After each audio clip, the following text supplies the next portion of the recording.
Welcome to all my dear student. स्वागत है आपको अपने चैनल पढ़ाई लिखाई पे बिन वीरेंद्र। आइए स्टूडेंट, आज हम देखने वाले हैं एक्सपीरियंस साइंस क्लास 7 का चैप्टर 12 जिसका नाम है फॉरेस्ट अवर लाइफलाइन। चलिए देखते हैं। Check point answer and the following question. Chapter के बीच में कुछ क्वेश्चन आ चुके हैं। पहला, name the factors on which the type of forest depend. ऐसे फैक्टर्स के नाम लिखने हैं जिसमें फॉरेस्ट डिपेंड करते हैं। तो ये है आपका climate and the soil. Differentiate between canopy and under story में है ना, यहाँ पे ई आएगा, उसमें डिफ्रेंशिएट करना। चले जानते हैं। The formation of roof like structure by the crown. Crown जो रूफ लाइक स्ट्रक्चर बनाता है उसको हम कैनोपी कहते हैं। ठीक है। The vegetation growing in the shade of canopy, और कैनोपी की शेड में जो वेजिटेशन ग्रो होती है, ठीक है, फॉरेस्ट में, इन्हें forest known as understorey, तो उसको हम अंडर स्टोरी के नाम से जानते हैं। एक्सरसाइज की तरफ मूव करते हैं। टिक मार्क क्वेश्चन एमसीक्यू आ चुके हैं यहाँ पे। देखते हैं क्या है पहला question. The recycling of nutrient in the soil is done by. Recycling जो होती है सॉइल की, ठीक है, और sorry, recycling of nutrient in the soil, nutrient की रिसाइकलिंग सॉइल में जो होती है उसको, है ना, डन बाय किसके द्वारा की जाती है? प्रोड्यूसर, डिकम्पोजर, हेर्बिवोरस या omnivorous? Right one is decomposers. Next, if the forest is a, forest क्या है? Place with the soil pollution, एक जगह है जहाँ पे सॉइल पोल्यूशन हो रही होती है। एबायोटिक कम्युनिटी है, रिन्यूएबल रिसोर्सेज है। Place with excess carbon dioxide, तो right one is renewable resources है। प्लांट्स आर, प्लांट्स हैं क्या? प्रोड्यूसर हैं कि प्राइमरी कंज्यूमर्स हैं, सेकेंडरी कंज्यूमर हैं, डिकम्पोजर्स हैं? राइट वन इज प्रोड्यूसर है ये। Next, a food web is form by, food web बनती है किससे? ठीक है, सेवरल प्लांट्स एंड एनिमल्स से, different food chains of the region से, ठीक है, several food items available in the region से, या different animals of the region, तो right one is B, that is different food chains के combination से। Next, the total amount of nutrient in the forest soil, total amount में nutrient जो होते हैं forest soil में, है ना, तो क्या है भाई? वो कीप चेंजिंग, बदलते रहते हैं, decrease day by day, decrease घटते रहते हैं। हैज नो लिमिट, कोई लिमिट नहीं है। डज नॉट चेंज, तो चेंज नहीं होते। Right one is does not change. Give one word for the following. Number one, growing trees on a large scale, large scale पे ट्रीज को उगाना afforestation कहलाता है। Roof form by the branches of tall trees over the smaller plant, तो इसको हम canopy कहते हैं। Animals that feed on the dead bodies of the other animal, इनको स्कैवेंजर के नाम से जानते हैं। The top part of a tree with leaves and branches, इसको हम क्राउन कहते हैं। The dark colour substance present in the soil, soil में जो डार्क कलर सब्सटेंस है, ऑब्टेन बाय, जो कि बना है partial decomposition of dead plants and animal से, इसको हम ह्यूमस कहते हैं। Next, short answer type question की बात करते हैं। What sort of entity is forest described as, किस टाइप की एंटिटी है फॉरेस्ट? चलिए जानते हैं।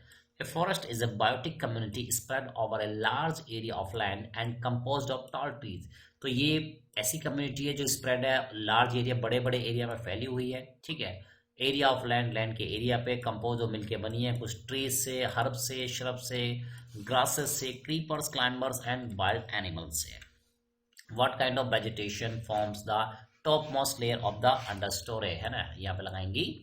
तो किस टाइप की वेजिटेशन फॉर्म होती है top most layer of the understorey से? तो ये है आपकी, क्या है, ट्रीज है। Next, name any two decomposers, तो ये बैक्टीरिया, फंगी हो जाएंगे आपके।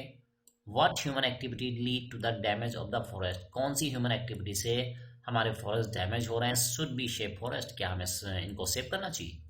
Uncontrolled felling of trees, uncontrolled तरीके से हम पेड़ों को काट रहे हैं। एक्सेसिव माइनिंग कर रहे हैं, कंस्ट्रक्शन कर रहे हैं, बिग डैम्स बना रहे हैं, roads and industries, clearing vast areas of land for agriculture के लिए, grazing large cattle population, and air pollution due to industries situated near the forest, जंगलों के पास होना, have caused severe damage to the forest. Forest must be protected from all such destructive human actions.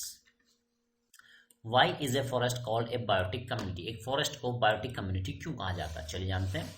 Forest is called a biotic community because it is composed of many biotic things like, ठीक है, like यहाँ पे like आएगा, like trees हो गए, herbs, shrubs, grasses, shoppers, है ना, और क्या हो जाएंगे आपके climbers and the wild animals.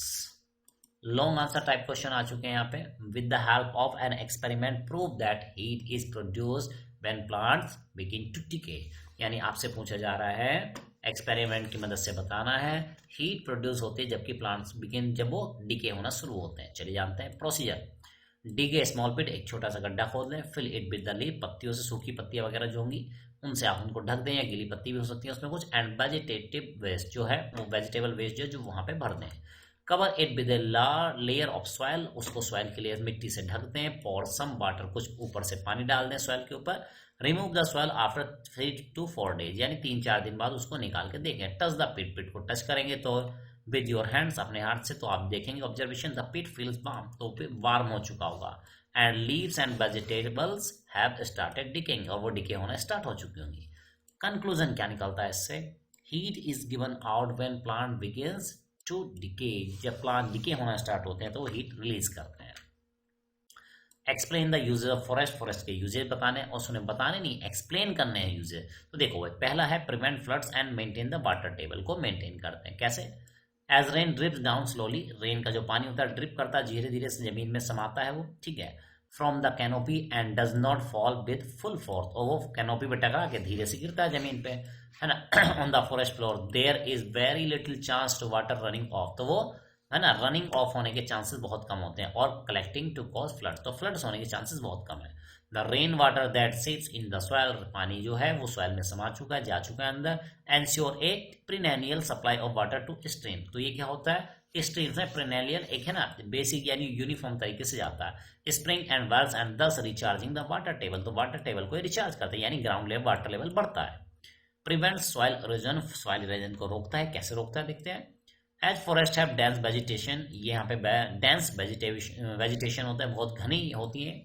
The roots of the plant bind the soil, तो जड़ें जो होती हैं पेड़ की वो सॉइल को बांधे रखती हैं together and prevent it from getting blown away by wind और बास्ट, यानी कि हवा से उड़ ना जाए, बह ना जाए, पानी से बह ना जाए, तो उसको अवे रोकता है, अवे बाय हैवी रेन से भी बचाता है।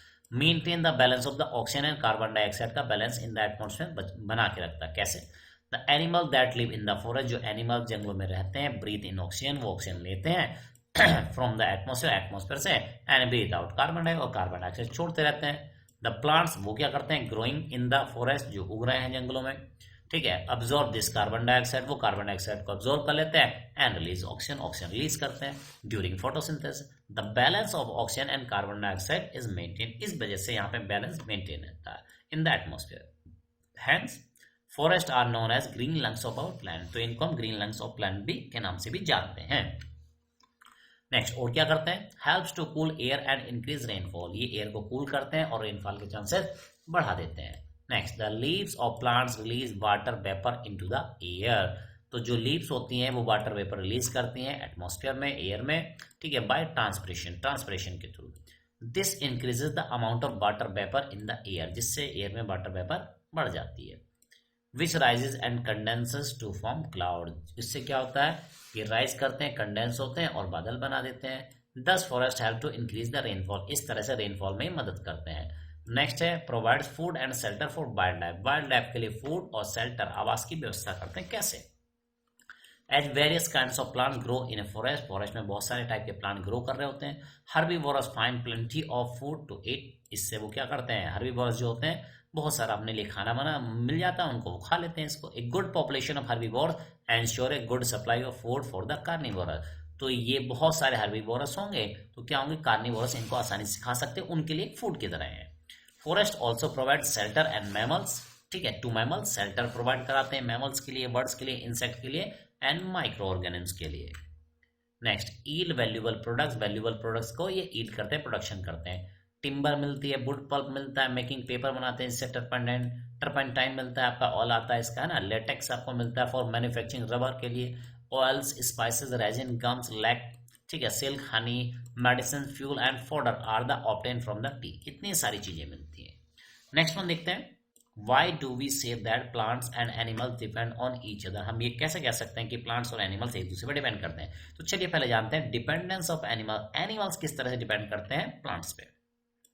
Animals depends on plants in various ways, कई तरीकों से करते हैं। ऑल एनिमल्स डिपेंड्स डायरेक्टली और indirectly on plant for their food, तो एनिमल्स फूड के लिए डायरेक्टली इनडायरेक्टली प्लांट्स पे डिपेंड करते हैं। Herbivores feed on the plant, herbivores feed करते हैं, खाते हैं प्लांट्स मटेरियल को डायरेक्टली, वाइल कार्निवोरस जो होते हैं फीड करते हैं indirectly on plants by eating the herbivores को खा के एक तरह से प्लांट ही खा रहे हैं वो, है ना। प्लांट्स रिलीज ऑक्सीजन, रिलीज करते हैं oxygen by photosynthesis and animals take in the oxygen during respiration. तो यानी प्लांट्स क्या कर रहे होते हैं, CO2 छोड़ रहे होते हैं, ऑक्सीजन छोड़ रहे होते हैं, और ये एनिमल्स उनको ले रहे होते हैं। तो इस तरह से डिपेंड करता है। अब इसका नेक्स्ट देखते हैं, many animals depend on plant for shelter. बहुत सारे एनिमल प्लांट्स पे डिपेंड होते हैं शेल्टर के लिए, सेफ्टी के लिए। Trees protect animal, trees animal को प्रोटेक्ट करते हैं। फ्रॉम द रेन, रेन बारिश से बचाते हैं। Provide shade from the sun, धूप से बचाते हैं। बर्ड्स, मंकीज है ना, और chameleons, bats, tree frog and insect live on trees. ये बहुत सारे जो एनिमल्स के नाम लिखे हैं, ये ट्रीज पे, पेड़ों पे रहते हैं। Dependence of plants on animals. अब प्लांट्स कैसे एनिमल पर डिपेंड करते हैं, तो चलिए जानते हैं। Animals breathe out carbon dioxide, animal carbon dioxide छोड़ते हैं into the atmosphere during respiration, respiration के टाइम पे। The plants absorb carbon dioxide, plants क्या करते हैं, कार्बन डाइऑक्साइड अब्जॉर्ब कर लेते हैं। The atmosphere form photosynthesis, photosynthesis के टाइम के दौरान। A number of insect, birds, bats and other animals have in pollinating, बहुत सारे बर्ड्स वगैरह जो होते हैं क्या करते हैं, पॉलिनेशन में हेल्प करते हैं। In the dispersal of fruit, fruit को डिस्पर्सल करने में, सीड्स का। Without pollination flowering plants can not form seeds और रिप्रोड्यूस। तो बिना पॉलिनेशन के फ्लावरिंग प्लांट पे फ्लावर नहीं आएंगे, बीज नहीं बनेंगे, रिप्रोडक्शन ही नहीं होगा। नेक्स्ट देखते हैं, the dead bodies of animals decompose, dead animals की बॉडी डिकम्पोज हो जाती है। Adding minerals and other essential nutrients to the soil which are then utilized by the plant, जो प्लांट उनको यूटिलाइज कर लेते हैं। Question number 4, why is forest known as dynamic entity. Forest को डायनेमिक एंटिटी क्यों कहा गया। The forest is called a dynamic living entity because, क्यों भाई, it provide favourable condition for the growth and development of plant, क्योंकि favourable condition produce करती हैं, बनाती हैं, ताकि डेवलपमेंट हो सके प्लांट्स का, एनिमल्स का एंड द माइक्रो ऑर्गेनिम्स का। द वाइड वेराइटी ऑफ अलग अलग तरह के जो एनिमल्स होते हैं, जैसे कि हर्बीवोरस हो गए, कार्निवोरस हो गए, help the forest to regenerate and grow, ये इनको रीजनरेट करने और ग्रो कराने में हेल्प करते हैं। गिव रीजन क्वेश्चन आ चुके हैं यहाँ पे। First one, the area below the canopy is generally dark and cool. Canopy के नीचे का एरिया डार्क और कूल होता है, ऐसा क्यों। The area below the canopy is generally dark and cool because it receive very little sunlight. वहां पे लाइट पहुंचती नहीं है, पहुंचती है तो बहुत कम पहुंचती है, क्योंकि इसलिए ऐसा। Next, forest are known as the green lungs of our planet. पहले भी क्वेश्चन आ चुका है, फिर देखते हैं। The balance of oxygen and carbon dioxide is maintain in the atmosphere. Carbon dioxide और ऑक्सीजन का जो बैलेंस मेंटेन है हमारे एटमॉस्फेयर में, ये बैलेंस करते हैं उसको। Hence forest are known as green lungs of the our planet. Higher order thinking skill horse read the passage answer the question. ठीक है, आपको पैसेज को पढ़ना और उसका आंसर देना। तो चलिए पैसेज देख लेते हैं, क्या है भाई पैसेज, है ना, अच्छा खासा बड़ा पैसेज है, देखते हैं। The government of Germany and International Union for Conservation of Nature IUCN, ठीक है। तो चलिए यहाँ पे कुछ चीज़ें देखते हैं भाई, है ना, इतने सारी चीज़ें दी गई हैं। International union of conservation of nature IUCN की फुल फॉर्म आपके लिए इंपॉर्टेंट हो जाती है। Launch the born challenge in 2011, इन्होंने बॉर्न चैलेंज, है ना, वहाँ पे लॉन्च किया था। The aim of this challenge is to restore 350 million hectares of degraded and deforested land. ऐसे को इन्होंने रिस्टेन या है ना करने, रिस्टोर करने की कोशिश की थी, ठीक है, जो डिग्रेड हो चुका है या जिसमें फसल मतलब पेड़ पौधे नहीं उग रहे हैं। 2030 तक का इनका टारगेट है। India join the born challenge, India ने भी ये चैलेंज, है ना, इसमें ज्वाइन किया। 2015 with a place to restore 26 million hectare of degraded and deforested land. तो हमने भी इसमें किया कि पार्टिसिपेट किया, हम 26 मिलियन हेक्टेयर्स को करेंगे भाई, है ना। तो चलिए आगे देखते हैं।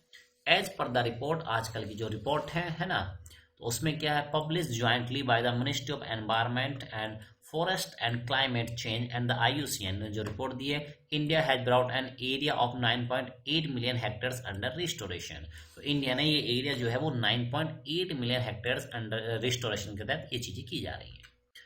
नेक्स्ट देखते हैं, discuss why the restoration of degraded land is important. आपको डिस्कस करना, बताना है कि भाई देखो ऐसा क्यों हो रहा है, ठीक है।